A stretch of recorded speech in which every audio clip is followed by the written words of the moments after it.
All right, fantastic. Success.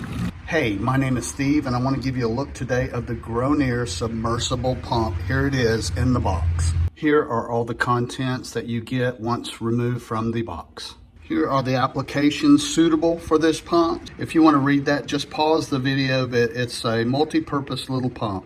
It comes with 3 of these nozzles to help you determine the kind and the amount of water flow that you're going to need. The power cord is almost 6 feet long. They say it is 5.9 feet long. It also comes with these 4 suction cups. All right, let's go ahead and do an initial test and drop this in a bucket of water.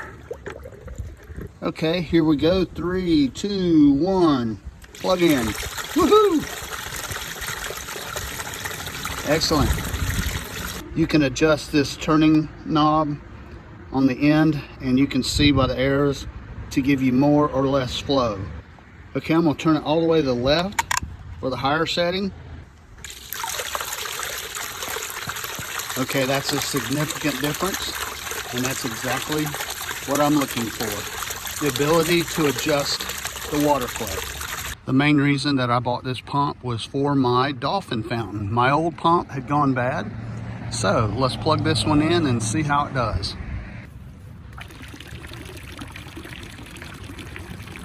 All right, fantastic. Success. That's exactly what I was looking for. Hey, if you're looking at this particular pump, I hope you have found this video helpful.